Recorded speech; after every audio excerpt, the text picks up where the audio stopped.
Good morning, Brent Davidson, Operations Section Chief with Southwest Team 3. Here for my final update here with Incident Management Team number 3 from the Southwest area. Tomorrow we will transition to California Team 5, a Type 1 Incident Management Team who will take over this portion of the fire on the South Zone. I want to try to explain some things today, primarily on the western portion of the fire. Touch a little bit on this east side here to begin with. Yesterday, we were able to repopulate in coordination with, the local sheriff's departments, power companies, and such. Some of the areas and homes up near Gascon, upper and lower Rosiata area, in Maestas Canyon, and kind of that surrounding area. So that was really good yesterday. Got folks back into their homes and to go in there and see how everything fared and just get back settled. So really good news there. There is still presence of firefighters in that area, just making sure there's not any kind of continued flare-up or heat or anything that they need to address. Going around the eastern portion of the fire and most of the south edge, everything looks good as we've talked about before. Once again, still patrol presence just to make sure everything's buttoned up, do some rehabilitation work, backhaul equipment and supplies. Well, the focus I'd like to talk about today, talked a little bit last few days, is the work that's going on the west side of the fire, west side of the Skyline Ridge, over toward the Pecos Canyon area and some of the communities around there.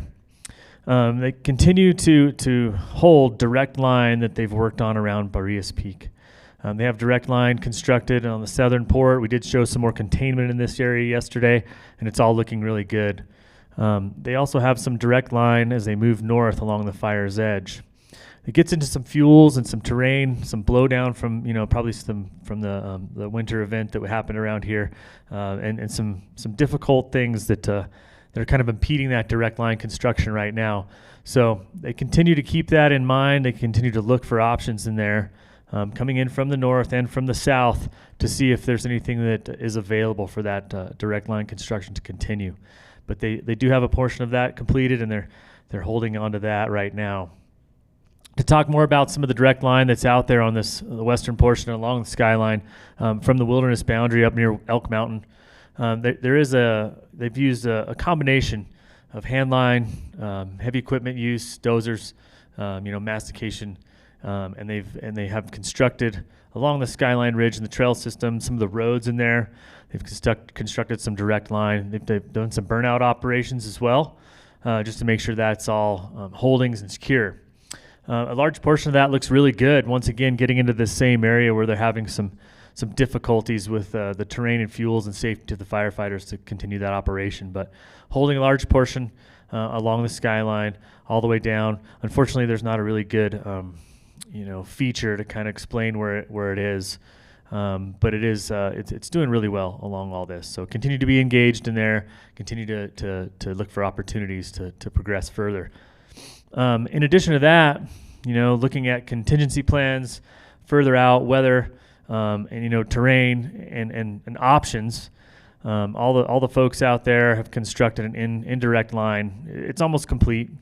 It comes off of the Skyline Ridge for a primary line off the 86 road, working down toward Bull Canyon.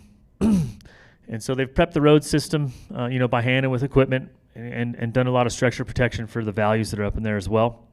And then they continue that line, moving to the south, and connecting with the folks that are in Division Charlie in the south end. Same thing, using some road systems, 83 road system and the 203 road system. And then kind of across some difficult features of Bull Creek area, Cow Creek area there, kind of above the confluence of those two things, and some hand line and some dozer equipment, things like that. And they've prepped an indirect line. Over the next 2 days, it looks like they'll have that all complete.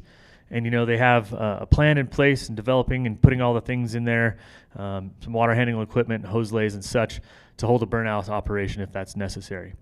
So those are the two main focuses for right now on that western side, with the intent of preventing the fire from impacting some of these communities, getting into the Pecos watershed even further, and Pecos Canyon with either some indirect options as they present themselves, and an indirect option with some burnout operations as well. You'll see some other lines on this map. They're kind of a yellow color. Those are contingency efforts that people have identified and have constructed or are continuing to construct, mostly with heavy equipment. This yellow line up here on the northern portion, it's through the Vivash burn scar. And what that allows is if they're not able to hold this first option line, or the conditions are not favorable, they have something to fall back to as a secondary option for control. Same thing on the south end. If anything happened to spot out of some of their direct efforts in here, or a burnout operation, they have a fallback option here just to ensure that they can hold that area of the fire. Lastly, for today, the portion of the fire that has kind of come up the ridgeline along the skyline into the wilderness around Bear Creek.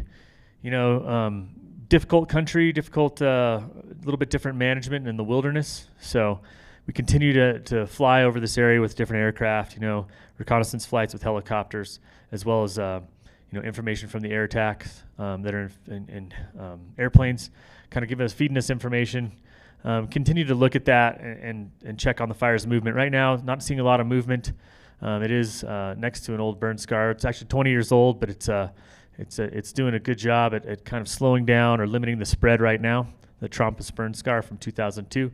And then some of the steeper terrain off of Bear Creek up there actually turns into rock. There's some kind of higher mountain meadows, some more sparse fuels, things like that. So some of that's limiting the fire's growth and spread in here. Haven't seen a lot out of that in the last few days.